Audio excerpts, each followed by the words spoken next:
Last episode, we looked at one of my favorite games on the NES system, Godzilla, Monster of Monsters. But as we already know, this wouldn't be the only console Godzilla rampaged on.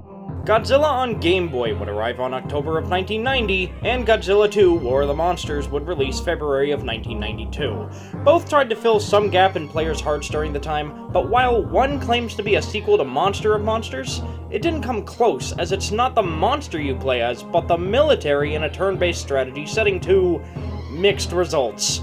And the Game Boy version was even more different, this time as a puzzle game where you need to destroy rocks. It was critically panned as a game that had almost nothing to do with Godzilla, but what we didn't know at the time was that it was actually a game in the Godzilla series from Japanese broadcast, where the King of the Monsters takes a more Hello Kitty look.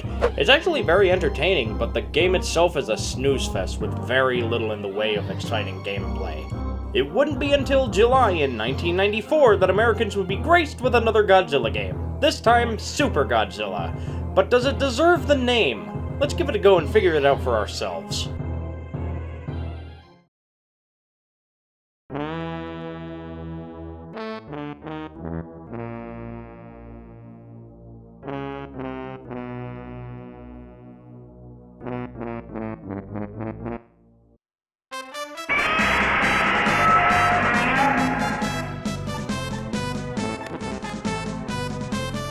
Since we jumped from the NES to the Super NES, the graphics naturally got a tune-up, and overall, they are pleasing to the eye. Godzilla in the battles looks a little fat in the thighs, but he was like that in the film, so I guess it's accurate. The animations on Godzilla are a little weird though. In the Overworld he's fine, he's just walking around. In the fights though, his sprite moves like he got coked up on sugar and is looking for the next hit. It's a little weird to look at.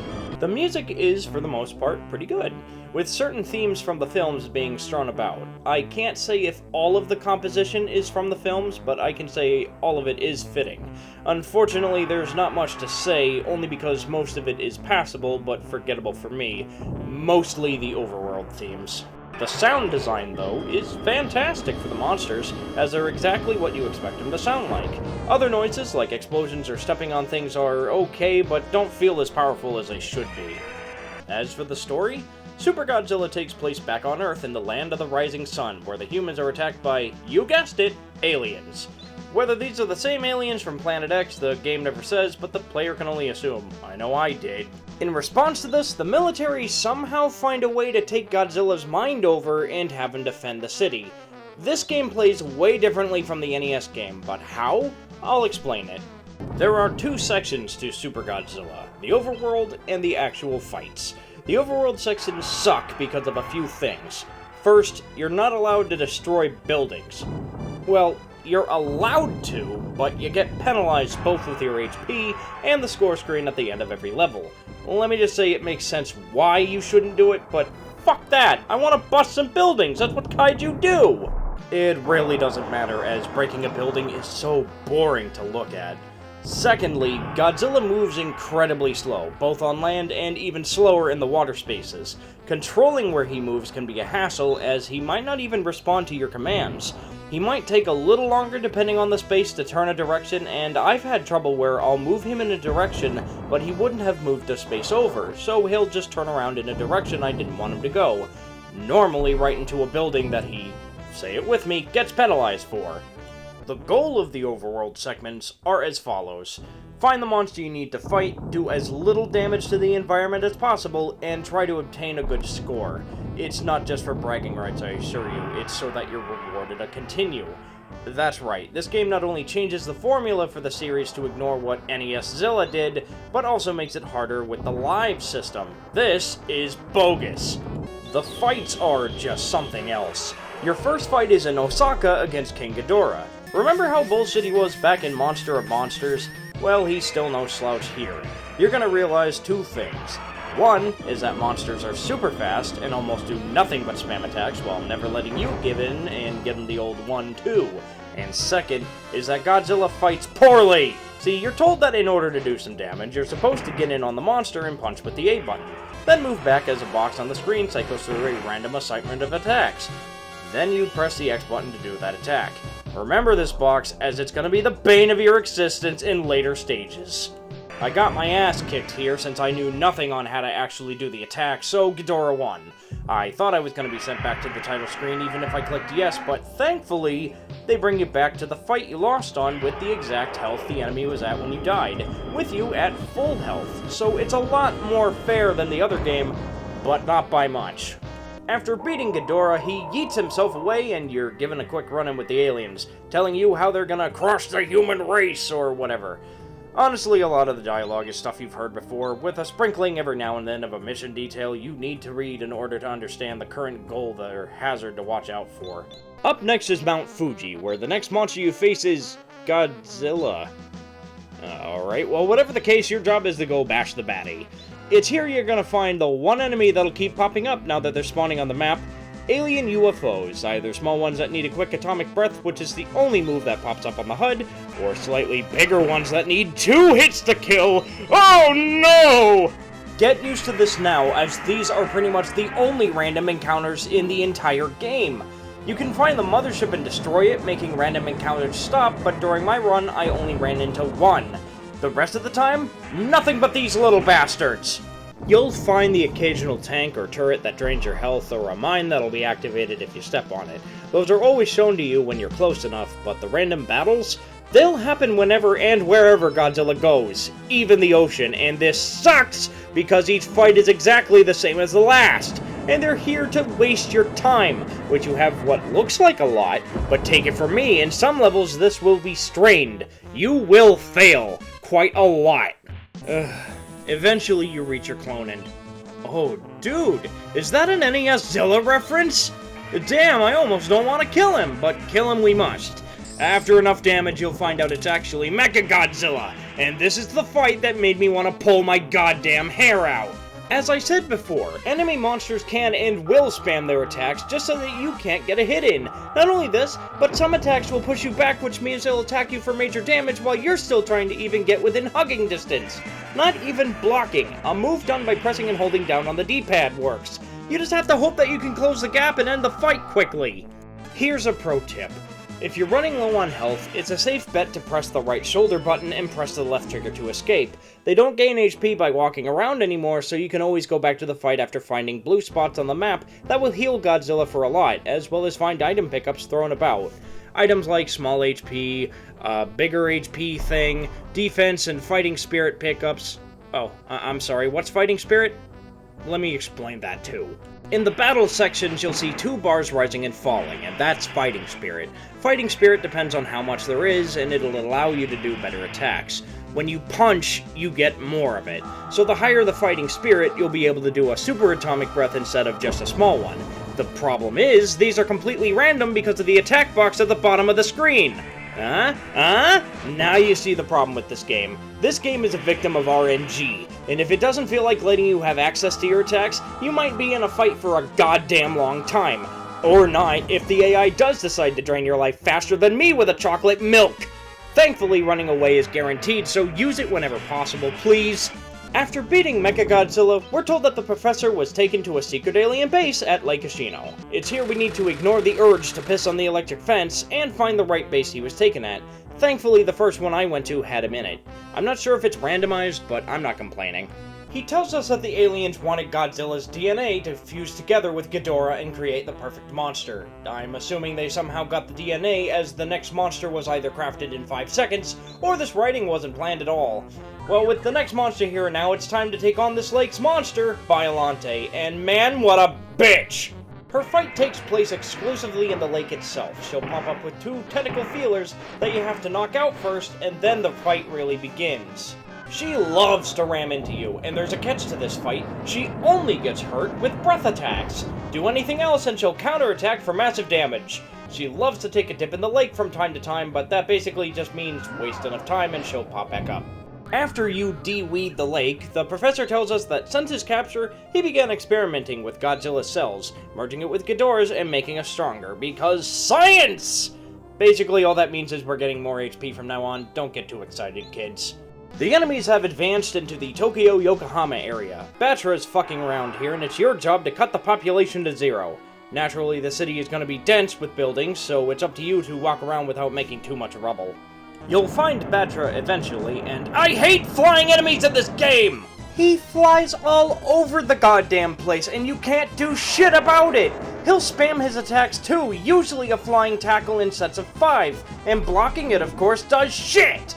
The only thing you can do is pray to God that it flies low enough so that you can punch it. But here's another catch. Nothing but your most powerful atomic breaths work. Anything else and it flies right over it. That means you'll be waiting forever to even have the right fighting spirit to unlock it. And just remember, if he hits you, your spirit drops and the attack window closes, making it even longer. I nearly wasted all of my time on this fight, and you have to fight 2 of these bastards. One in the bay and another somewhere else. God, this is fucking dumb! We're at the heart of Tokyo this time, and we're told that Ghidorah is back in mechanical form. The aliens put our golden loser of a rival back together again, and Godzilla needs to knock him down one final time. We need to do one thing here, beat him before damage to the city reaches 50%. It's here we can do 2 things, either fight him immediately or find 3 special tanks to power up Godzilla to Super Godzilla, just like in the title. My recommendation is just stopping him right here and now, and forget the special tanks. Why? If you're fast enough to stop him, one of several scenarios will take place, but I'll show that off in a few. Not only this, but unless you know what you're doing and know exactly where the canisters are, you're just gonna waste time. A guide suggests finding a teleporter item and then taking it to one of the areas, but I never did that. I didn't know where to find it, so it was completely useless to me. Ghidorah's fight, no matter what you do though, is a nightmare! His AI is especially cheat-happy, as he just knows what your inputs are. I know that's AI, but it's horrible here. His attacks are torturous, with electric beams and ramming attacks, and now, this one grappling move that electrocutes you for nearly 100 to 200 HP! Jesus! I lost a ton here, and thank God I didn't lose all my lives. If that happened, game over. No continues, go back to stage 1, fuck you! Oh, the fight finally finishes, and now the alien lord comes down to gloat. Apparently none of this mattered as we gave them enough time to reconstruct the ultimate monster, Bagon. Bogon? Bagon? Bagans? You know what, I'm just gonna call him Puddentator, because I can't pronounce the name. Puddentator is a monster that arrives in the form of oh god, ew, what the fuck is that thing? Oh, it's all pulsating and gross and shit, oh god, it's all glowy, and the little ones start circling in it, those teeth? Oh god, I'm gonna throw up. Anyway, they throw themselves all over Tokyo and apparently destroy the city. Even though literally nothing changes and I still get a worse score if I bust a building. After Puddentator fucks off, we're told we need to power up Godzilla to Super Godzilla. There's a building here that the aliens didn't destroy that will instantly transform us into our super form. If we wasted time in the other world and we let damage go to 50% or over, the building will not be here, and you'll have to find the canisters. And you did just go to fight Ghidorah, right? Don't dawdle trying to find the canisters or the building if you need to find them. Puddentator can come out of nowhere and absolutely decimate you! After we finally power up to Super, we're ready to take on Puddentator, and oh my god, he's huge! Oh god, is this fight gonna be impossible? Well, no. Now that we're superpowered, this weird limit we had this whole fucking game gets lifted. And holy shit, I can fly across the screen with a super punch! All my moves are supercharged too! Even my weak attacks done a good chunk of damage. Oh, hell yeah! And I was gathering items too! This fucker isn't taking me down! Time to wipe the floor with this fucker! I mean it, this fight almost makes up for the rest of the game being such a slog to get through. This whole time, throughout the whole game, we had to play it the way they wanted. We couldn't do much but just hope that things just got lucky. But now, it's almost entirely in your favor. After one last push, the game is finally over. Godzilla defeats Puddentator, and the aliens do the same "I'll be back" skit they did in the NES game. The device that was controlling Godzilla apparently falls off, and he doesn't even question what's going on or why he's even here, and just walks back to the bottom of the ocean to rest until he's needed again. The end. Thank fucking God. So you're probably wondering what I think of this game. I had some good things, some bad things to say about it. Well, let me tell you. This game fucking blows!